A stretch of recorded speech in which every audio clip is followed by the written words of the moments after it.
Anchor the Facts, a home for in-depth reportage, breaking news and in-depth interviews on a wide spectrum of topics.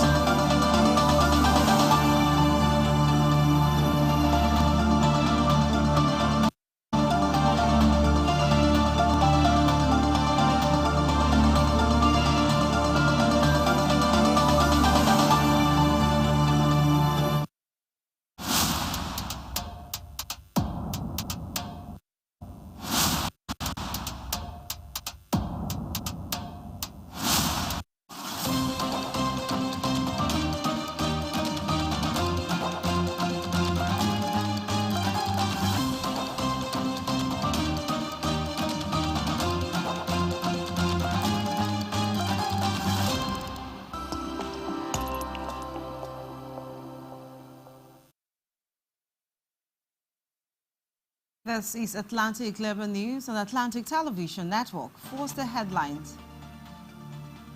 Former INEC Chairman Atn Aug asked Nigerians to reject PDP and APC in 2023 general election. Igboho seeks restraining orders stopping federal government from freezing its accounts. And Rivers State government shut down popular slaughter markets. And federal government takes delivery of modern COVID vaccine. United Kingdom and Iran summon each other's envoy over deadly oil tanker attack.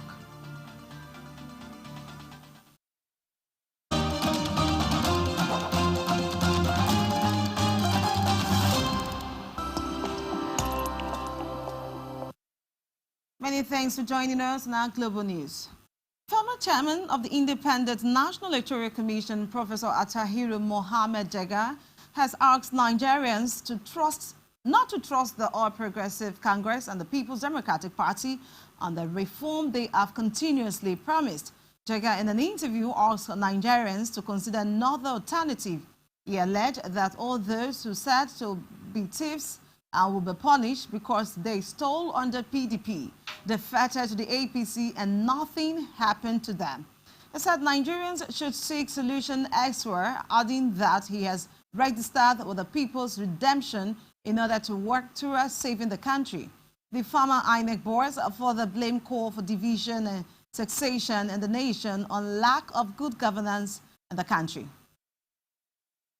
In the meantime, the All Progressive Congress has vowed to punish its members who organized parallel world congresses on Saturday. Contrary to its directive, the Secretary of the Caretaker Extraordinary National Convention Planning Committee of the APC, Senator John Akpanu Doevie, in an interview also said the party would come hard on members who flouted its directive that all court cases against it should be withdrawn. According to him, the party will, in line with Section 21D of the Constitution, punish members who resort to self-help. States where there were reports of parallel world congresses on Saturday include Osun, Ogun, Kwara, and Oyo. On Sunday, rival groups who participated in parallel world congresses engaged one another in war of words. Away from that, now the embattled Yoruba Nation agitator Sunday Igboho will on Wednesday seek an order restraining the federal government from further blocking his bank account. The request is contained in an order of interim injunction to the move by his lawyers at an Oyo State High Court. The injunction will seek an order restraining the Attorney General of the Federation and the Department of State Security Service from further breach of its fundamental human rights pending the determination of the main suit earlier filed. Igboho had filed an originating motion seeking orders declaring invasion of his Ibadan residence on July 1st illegal, restraining security agencies on their agent from further invasion, and 5 billion naira damage for the invasion. In the meantime, the Department of State Service today produced 8 out of the 12 detained associates of Sunday Igboho before a federal high court in Abuja. They were arrested during the July 1st raid on Igboho's Ibadan residence by operative of the DSS. The DSS lawyer Atn Aug said the production of the detainees was in compliance with earlier order by the court. However, the lawyer to the detainees, Pelumi Ogungbesi, queried the decision by the DSS to hold on to the order 4. Away from that, now operatives of Benue Joint Security Patrol Team, codename Operation Zender, have killed 3 suspected kidnappers and rescued Atn Aug, wife of the State Commissioner for Land and Survey, Aldova Aug Bernard. Mrs. Aug was kidnapped around July 29th, shortly after she returned from Daudu town, and asked where she went to visit her parents. The kidnappers were killed during a fierce gun duel with men of the Operation Zender 2, while 3 other suspects allegedly escaped. Meanwhile, Governor Samuel Ortom has ordered for the immediate demolition of a house used by the kidnappers. Governor Ortom gave the directive at the Nigerian Police Headquarters, Makurdi, where the corpses of the 3 kidnappers were displayed. The directive given by the governor for the demolition of the house used by the adopters is in line with provision of the Benue State Law on prohibition of adoption, hostage taking, kidnapping, courtesan, and similar activities. Away from that, there are indications that DCP Abba Kyari may appear before the Special Investigation Panel probing his alleged involvement in a $1.1 internet fraud this week. This is equal to Kyari's suspension by the Police Service Commission on Sunday. The IG had recommended that the immediate suspension of Kyari from the police pending the outcome of an ongoing internal investigation into his indictment for alleged involvement in an internet fraud case by the FBI. A special investigation panel comprising 4 senior police officers, headed by the Deputy Inspector General of Police in charge of the Force Criminal Investigation Department, Joseph Egbuike, was also set up to investigate the allegation against the DCP. We'll bring you now to Rivers State, where the governor has ordered the immediate closure of Transamadi Slaughter Market in Obiakwa local government area. It has also directed occupants and business owners in the market to vacate the property within 1 month. The State Commissioner for Agriculture, Fred McCall, gave the order while addressing newsmen after a State Executive Council meeting presided over by the governor, Nyesom Wike, at Government House, Port Harcourt. McCall has also announced that the government will build new projects on the land. The slaughter in Transamadi, Port Harcourt, has now been permanently closed down, and all trading activities have been directed to cease forthwith. And a new project of government will be built at Transamadi soonest. All occupants and those doing business in the slaughter in Transamadi are hereby advised to park out of that land and the premises on or before 1 month, as government intends to do a new project in that area. Kwako said government will soon begin the construction of an automated modern abattoir at the Ngoshimi in Rumolimini in Obiakwa local government area of the state. I have earlier informed you that a modern and a very facilitating abattoir has now been approved by ESCO to be built right in Ngoshimi in Rumome area. And that modern abattoir meets up with world standards as to food security getting the best.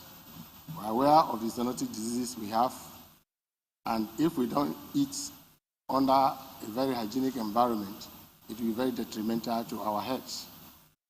And the modern abattoir to be built at Ngoshimi, Rumeme,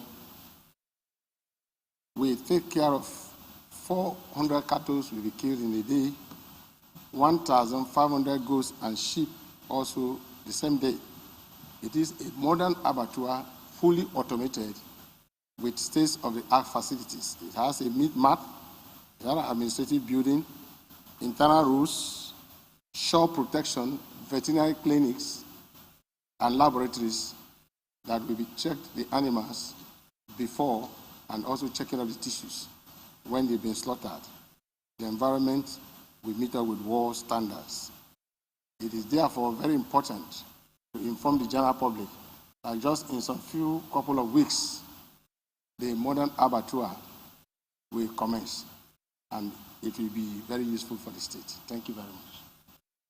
Also speaking, the Attorney General of the State and Commissioner for Justice, Atn Aug, said since the land in the area belongs to the Rivers State government, it had the right to use it when the need arises. The entire land comprised, lying, and situated as slaughter market in Igba and Samadi is state land. The Rivers State government reserves the absolute right to decide on the use or otherwise of that land. In exercise of his right under law, the governor decided to ban all trading activities at that slaughter market, and all the users will be moved to a new modern abattoir to be constructed by the governor of Rivers State. Thank you. A fire outbreak has occurred at Mindful Market Junction in Obiakpo local government area of Rivers State, destroying properties worth millions of naira. The fire burnt down over 13 lock-up shops and several furniture shops with goods displayed for sale. Victims of the incident in the chat with Atlantic Television Network reports expressed sadness over the incident. They called on the state government to come to their aid. What our government do for us if they go free help us now? If not to assist us more no say we'll see start again now. If not somewhere now, but now now to person to go village. Even my senior brother want to do wedding this month 28 now. Now I want friends here now because him been job from village come back on Sunday now. To even invite everybody make them come to court now. Now something I don't have now this month on Saturday now. Now I know if you do wedding again I'll be waiting now. And because this is what put food in my table, I don't do any other thing rather than this. So I'm not so happy about what I see this morning, but I'm just begging government to come to our aid because this is what we use to feed our families. I don't have any other thing doing, if not this. Distance now, I don't know where I will go. I don't know what I will do for his life again. Understand? Everything, all my hope, everything I get, everything, all my goods, so everything just go just like that. Make God help us, make God assist us. That is the thing, make God assist us. Understand? Make God help us. They beg and make God help us. But as it stands now, we don't know what to do again.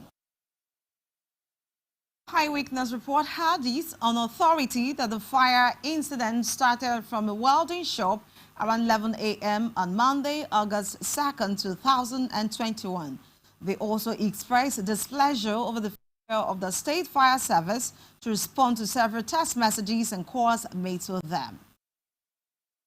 It's very bad. It's very painful to see people goods born like this. It's very, very painful. People bring out their goods around between the 9 o'clock to 10 o'clock. That's when people bring out their goods. Before we know, somebody was doing wedding something on his shop. Before you know, the thing catch fire.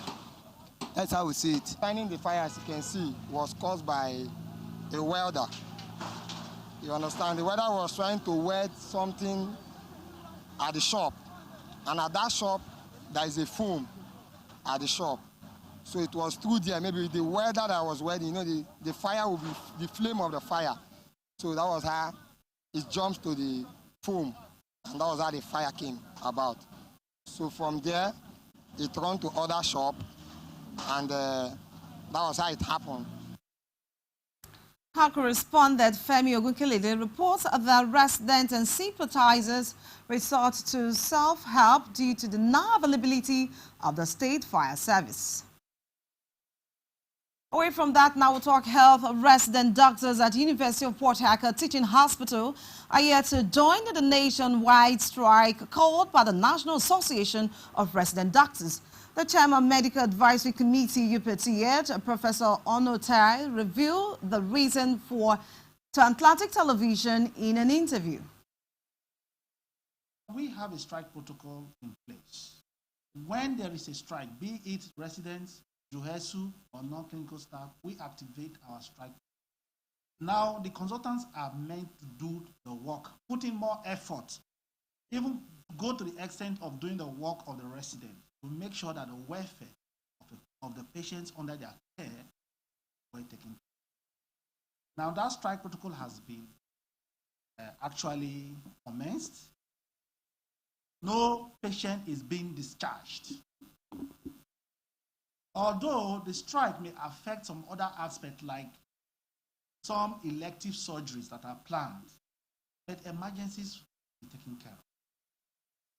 Some patients who spoke to Atlantic Television Network expressed gratitude for being attended to despite the strike by resident doctors.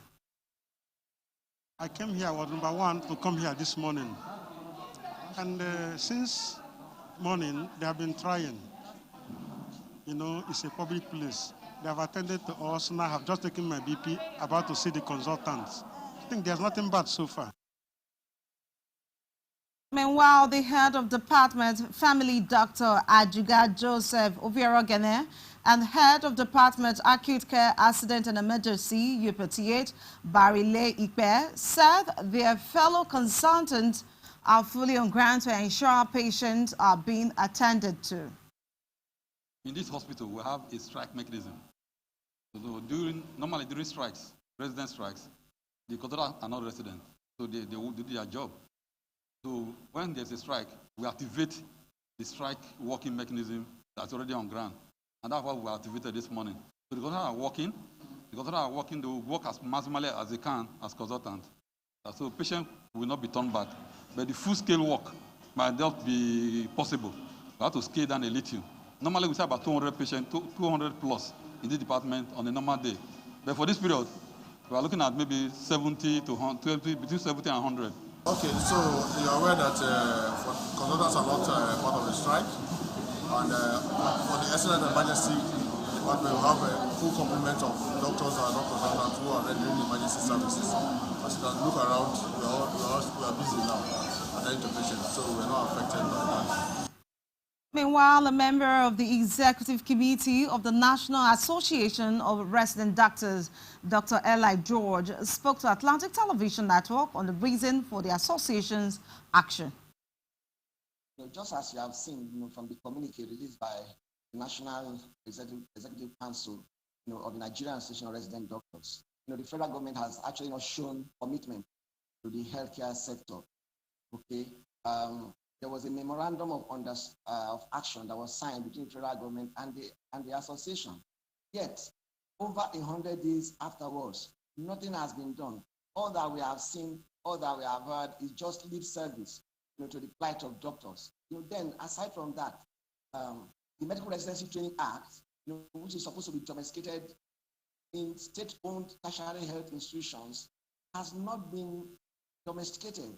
Nearly 3 years after the act was passed by the National Assembly. And this is not going down well with our members because the Medical Residency Training Act is the roadmap for residency training program in Nigeria. The truth is that the federal government has all it takes to settle this, to have settled this matter for the over 100 days that the association, the Nigerian Association of Resident Doctors, put all these issues on the table. They have all that it takes. But because it appears that leaders have access, to high-class, high-quality medical care outside of the country, and they can always leave the country and go to anywhere at any time, get the best of care for themselves and their families, they do not care. And I think this is the reason why I'm crying out loud. The Nigerian Association of Resident Doctors nationwide at this time is crying out loud. We are not laughing out loud because we are getting burnt out. There's a lot of depression among doctors. Some are even committing suicide. A lot are getting out of the country.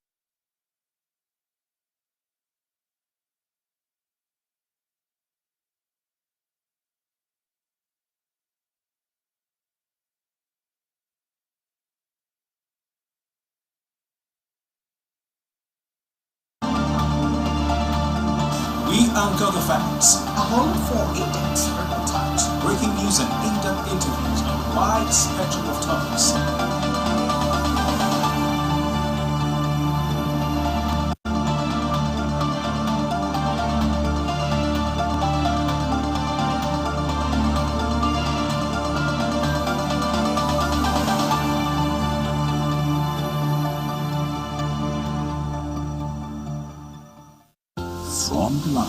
across the ocean to the land beyond the mountains.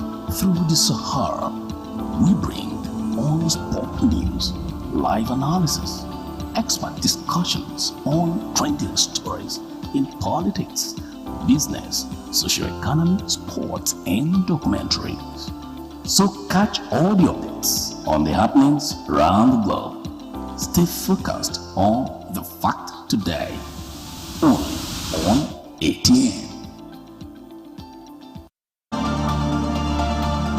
We anchor the facts. A home for in-depth reportage, breaking news and in-depth interviews on a wide spectrum of topics.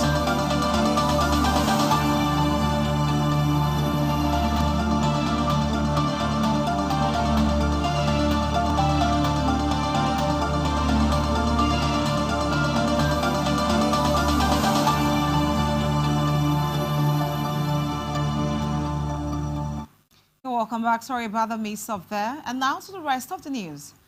The president of the National Association of Nigerian Students, Sunday Asafon, has called on the federal government and the Academic Staff Union of Nigerian Universities to arrive at a common ground in the interest of students to avert industrial action. In a statement, Asafon said another strike coming on the heels of last year's paralysis of the country's universities would not augur well for education and the country. ASU had last week threatened to resume the industrial action it suspended in December 2020 over the federal government's alleged failure to honor many of the agreements it signed with the lecturers. In other news, normal activities have returned to the Akpajo-Ones section of the East-West Road following the suspension of the 7-day protest by indigents of the area. We're calling on the federal government to fix the road, which has been in deplorable state for years. When Atlantic Television visited the trailer park axis of the road, heavy-duty construction equipment from RCC, the company reconstructing the road, were seen. It was also observed that vulcanizers in the area were making bricks a business as they pumped the tires of trucks that had their tires deflated by protesters. The chairman of Eleme local government area, Obarilio Meta Oler, suspended the 7-day protest after mobilization to site by the contractors. Reynolds Construction Company Limited, RCC, engaged by the federal government to repair the road. Speaking during a press briefing, Obarilio Meta thanked the federal government for commencing work in earnest as agreed through mobilization of the contractor. Said the youth of Eleme will return to shut down activities on the road on a permanent basis if the federal government failed to keep its promise. Today, I want to say that as the executive chairman of this local government and the chief security officer of the local government, I hereby declare this protest suspended. The protest is suspended because we want to be sure that the project will be carried out to its completion. Today, I want to say that as the executive chairman of this. It will be recalled that the youth of the Ogoni extractions had earlier given a 14-day ultimatum to federal government to commence the fixing of the road. And you're not watching the news on Atlantic Television Network. Still ahead, federal government tax delivery of 4 million Moderna COVID vaccines. Details when we return.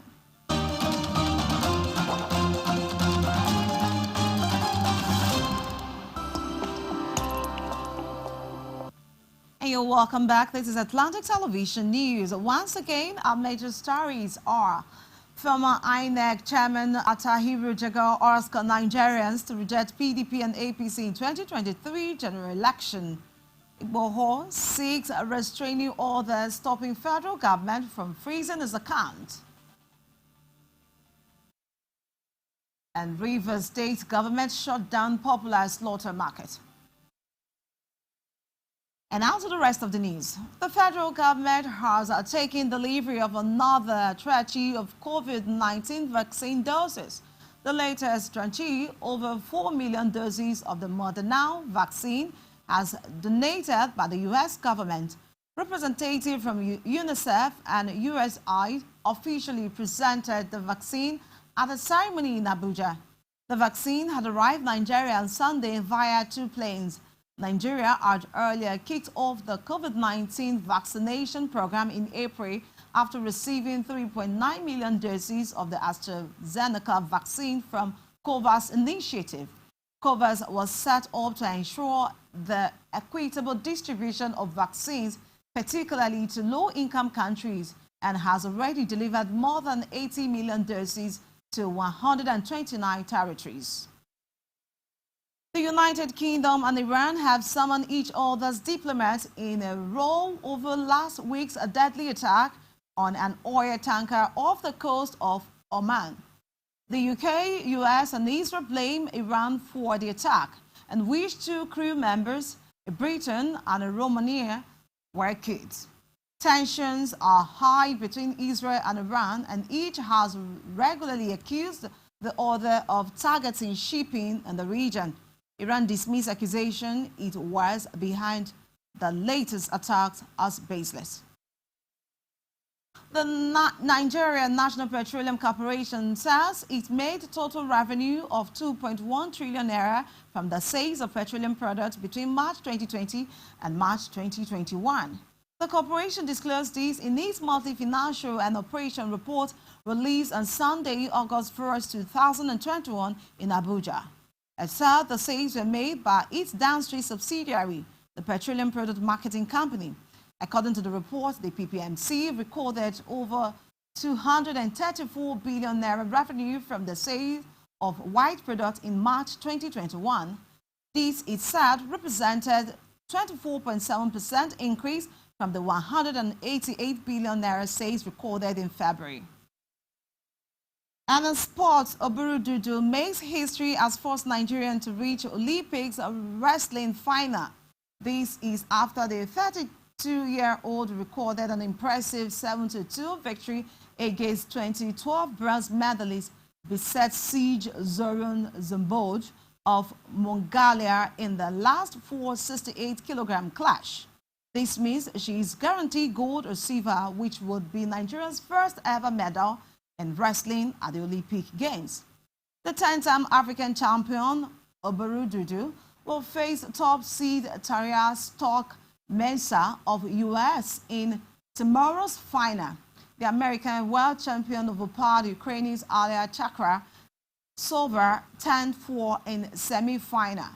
Meanwhile, in basketball, the Tigers suffered a third straight defeat after being outclassed by their Japanese opponents in the Women's 2020 Olympic Basketball Group B match. The African champion lost by 83-102 scoreline at Saitama Super Arena. The Nigerian team bowed out of the tournament after the last appearance at the 2004 Athens Olympic. And that's the news for now. Before we go, another look at the major stories. A former INEC chairman, Atahiru Jagan, asked Nigerians to reject both the PDPs and the APC in 2023 general election. Yoruba Nation activist Sunday Igboho is seeking restraining orders stopping the federal government from freezing his account. The Rivers State government has shut down the popular slaughter markets. And the federal government has taken delivery of Moderna COVID vaccine.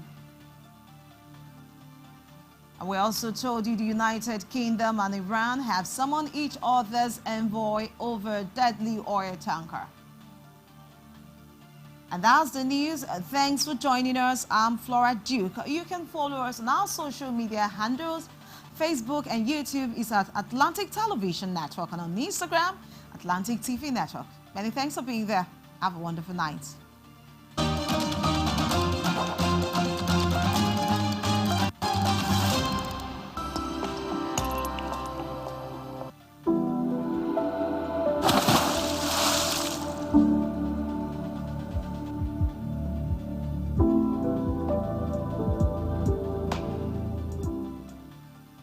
I remain committed to the United Kingdom leaving. Since I became Prime Minister, I've said we must get on and get Brexit done on October the 31st. So